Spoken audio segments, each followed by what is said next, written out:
Hi guys, welcome back to our Dutch farmhouse. If you're new here, my name is Naomi and I'm taking you to the beautiful countryside of the Netherlands. Hey there. Did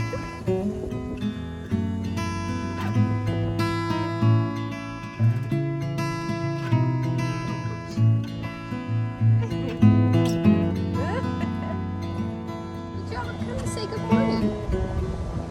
Hey. Oh, I'm sorry. I didn't mean to spook you.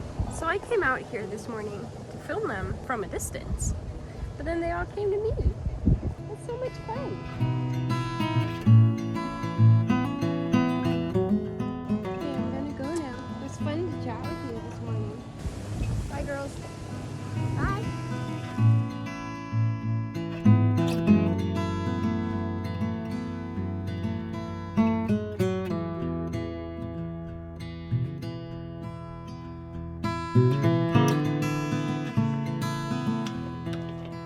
Last week it was Ruben's birthday, which we celebrated doing a big Halloween party, so there was quite some prep work to be done. Now you've already seen us make the creepy cookies that we baked.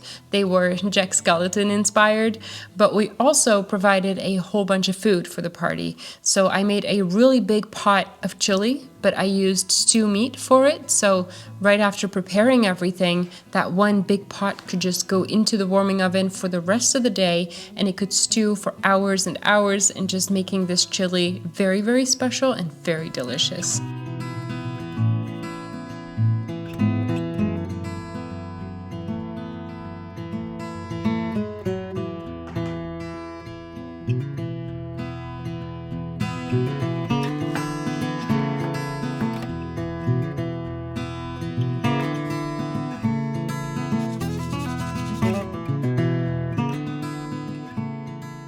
We also baked two pies. The first was an apple crumble pie, which is really just an apple pie but with a crumble topping instead of a classic dough on top. And then we also made what is in Dutch called a Monchou Taart, which I will show you a little bit later in the video, and I will share the recipe with you. But first, I want to get started on a little upcycle project that I've been planning for a while. So for the longest time now, especially during the summer, I wanted to make some kind of a solution here where I could store all of the fresh produce that comes out of the garden, something where I could see everything all day so that I could kind of decide what we're going to make for dinner, because I find that sometimes all of the vegetables are kind of scattered throughout the kitchen. Something is in the fridge, something is in the fruit bowl, there will be something in a corner somewhere, and sometimes I just kind of forget what I have and things spoil, and I absolutely hate that. So I wanted one place where I could put everything and where I could see everything, and I thought this was a nice spot for it. And then mostly I wanted to make something out of wood that would sit up against this cabinet here. But I figured we could make them from something that we already have, because we have a whole bunch of these little apple crates or something. Not sure what was in them originally, but in our shed, we have what we call the wine cellar, which is not a cellar at all. It is just a room with air conditioning.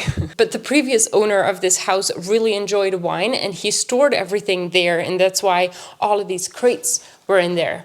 And now obviously they are empty, save for a couple of them which are filled with potatoes that came out of the garden this year. But we have so many of them, and I figured we could just make something really cool out of them, because I like the way that they are old and weathered, you know, they look kind of aged, which I really like. Let's see what we could make out of these.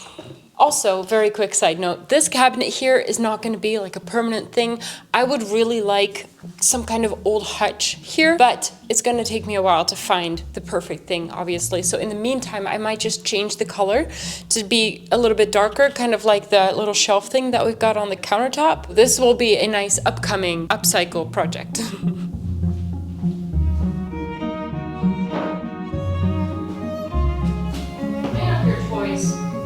I've also decided to do everything right here in the living room because I really don't want to go outside and I don't have a proper workshop. So we're just gonna have to vacuum afterwards.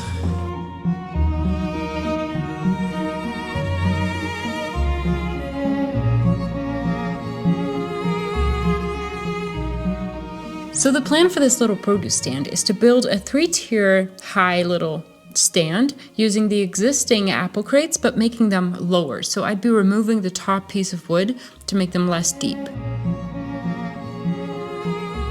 I also thought about doing only half of the crate, so to cut them in half, making the whole thing just take up a little bit less space, but I figured I could make that decision later on. First, I would have to try and remove the upper pieces of wood because I wanted to use the longer pieces for the sides of the stand, and everything was nailed together. They're not glued in any way, so it sounded pretty easy to take apart, but it was actually quite stuck. Ow! Oh, that was so dumb.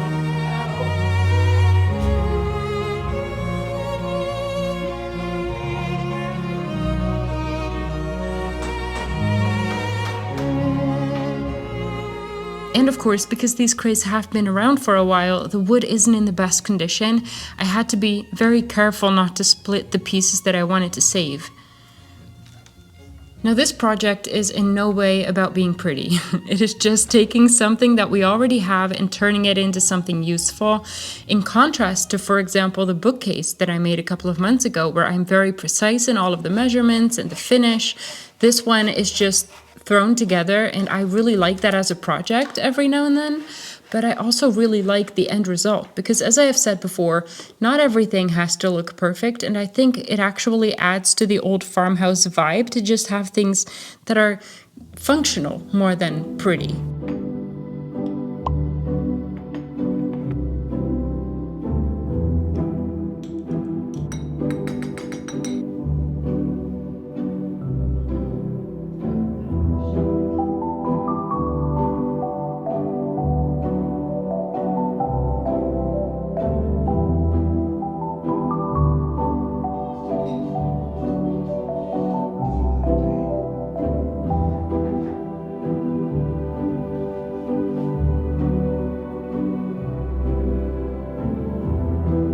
Maybe not 3, maybe just 2.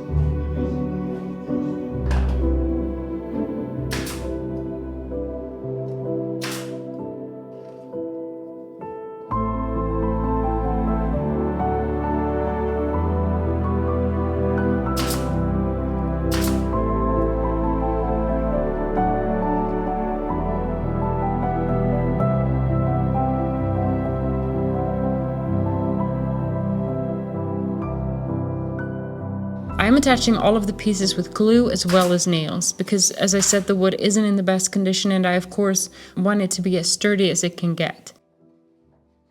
Okay, I don't know. Oh, hello. There are a few things wrong. As I was assembling it, I realized that doing 3 baskets, so 3 tiers, is going to be a little much. That is also because I decided not to cut them in half and because of the angle that I used, but I don't think I want to add another layer on top. That's just going to be too much. However, the way it is now, it's not high enough. I don't like how it's very low compared to the counter next to it. I also realized as I was assembling this that this is the perfect height for folks to reach everything that's inside. Don't you think? Is this not the perfect height for you to reach all of the tomatoes? Like right here, it's right at the height of your head. Like if there's bananas or tomatoes are very popular. We're a little bit preoccupied because we have a ball. It's not exactly turning out the way I had planned. But what I will do is I will add feet to it. So at the bottom, I'm gonna add a little bit of height here. Now that's going to raise it, so it's going to be higher, but it's also going to provide a space underneath for the robot vacuum to go underneath so that it can clean everything, which is nice. So I'm just going to do that and then see what I think.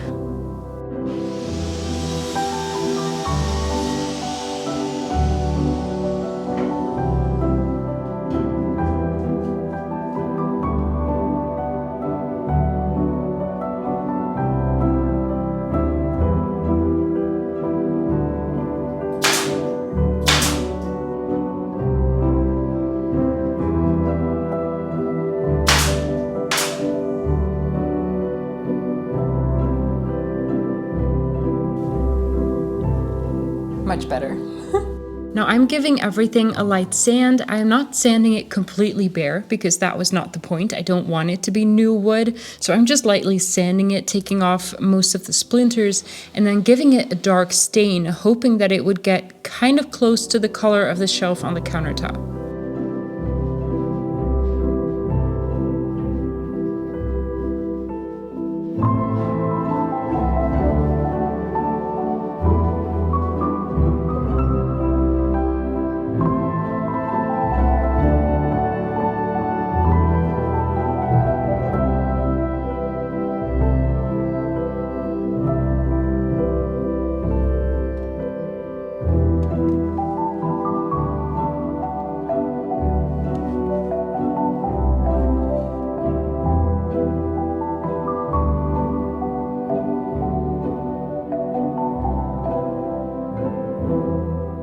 was very skeptical throughout the entire process, but as soon as it was stained, it looks great. That is what I had in mind, kind of. And it was free-ish. So obviously we don't really get any produce out of the garden right now. There were just a couple of the last couple of paprikas that came out. I'm not really expecting anything else until June, but until then I'm sure we can find a purpose for it until then, and I hope that sweet little fox over there is going to leave my bananas alone. So all in all, it was a successful project. I am going to call it a day, and tomorrow, if everything goes as planned for a change, we're gonna go thrift shopping. So I'll see you then.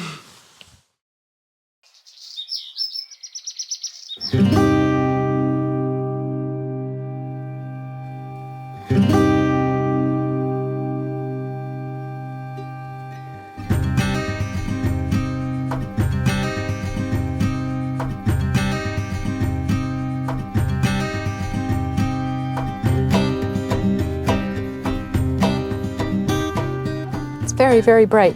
I'm not complaining, but it's very bright.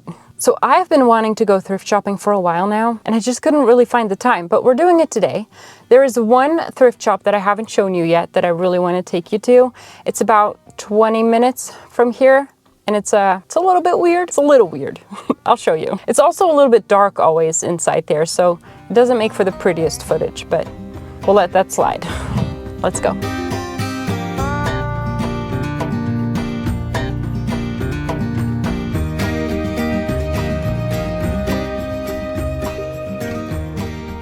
So this thrift shop is a little special.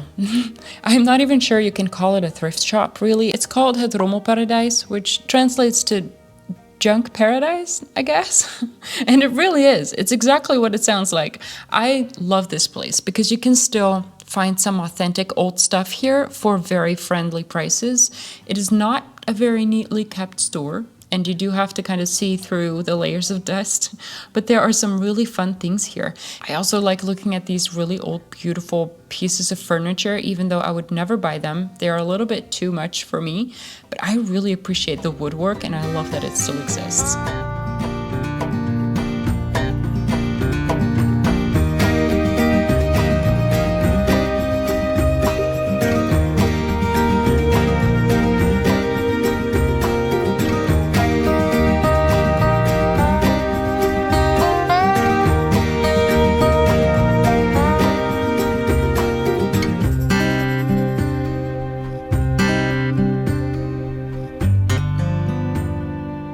Now I have been looking for these beautiful blue plates. I was actually kind of hoping they would have some.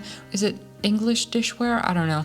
But I found this one here, which is beautiful, but it's too deep. I would like some flat plates so that I can hang them for decor. I think they're so pretty. I also found these lovely tiles and decided to bring a couple of them home. I think I can find a way to hang them somewhere. They go very well with our brand new kitchen wallpaper.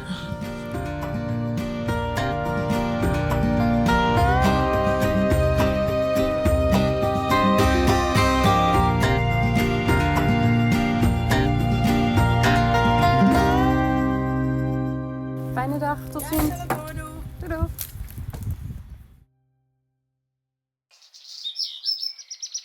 So today is actually Ruben's birthday. So we had a party over the weekend, but then today is actually his birthday. And so today for school, he's bringing what we call tractaties. Now I believe that this is a Dutch thing, but I obviously haven't gone out and asked a lot of people from different countries, so I might be wrong. It is customary for kids when it's their birthday to bring treats to school for the entire class, so to hand out to your classmates. We made little chocolate muffins with some Halloween decorations on top. But I was curious to know, wherever you are watching from, is this something that you guys do as well? Now this is mostly done like in elementary school. Once you get a little bit older, it's no longer really a thing. Although once you get into office life, all of a sudden people are expecting you to bring pie to work. So there's that. Let me know, if you're not in the Netherlands, if this is something that you guys do as well.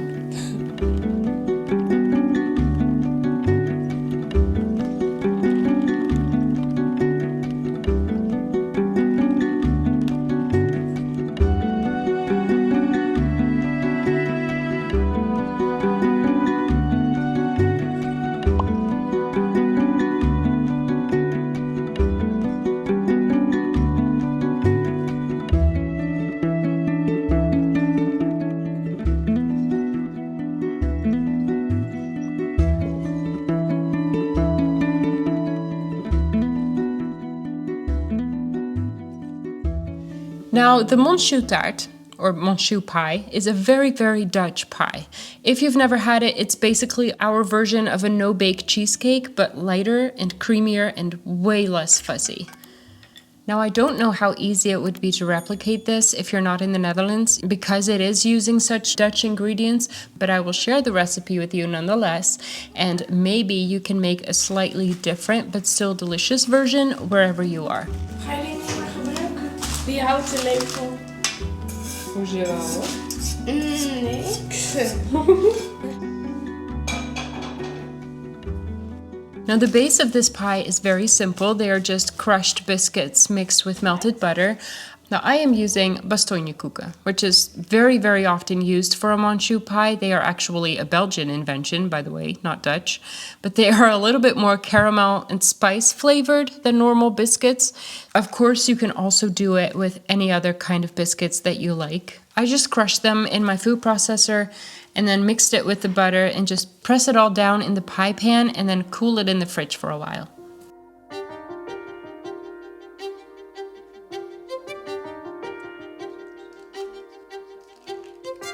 Now, while that is cooling, we are making the very best part, which is the filling. Now, this is where the pie gets its name. It is made with Monchou cream cheese. Now, I know that that sounds French, but I'm afraid that was just to come off a little bit more fancy because it was definitely made in the Netherlands. The cream cheese is whipped together with sugar and a little bit of whipped cream until it's super fluffy and smooth. It is sweet, but not too sweet, and then it's very nicely balanced with the topping, which is made up of cherries.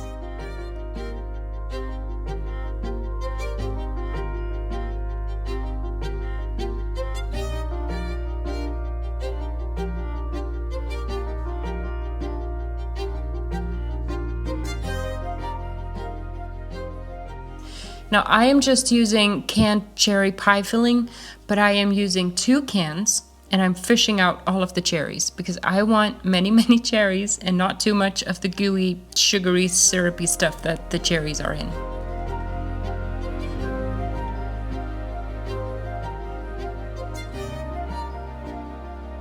Then, just to make it a little prettier, I am finishing off all of the edges with some whipped cream using a piping bag, and that is it. It's a beautiful, fairly quick and very easy pie that is very, very popular on every birthday.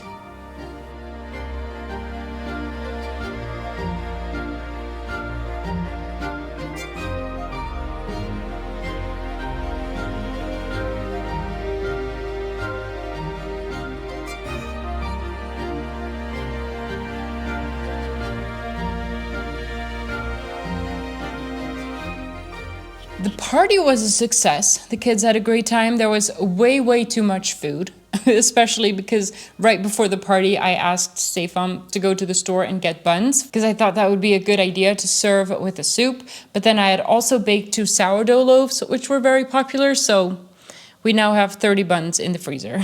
But anyway, the produce stand is doing very well.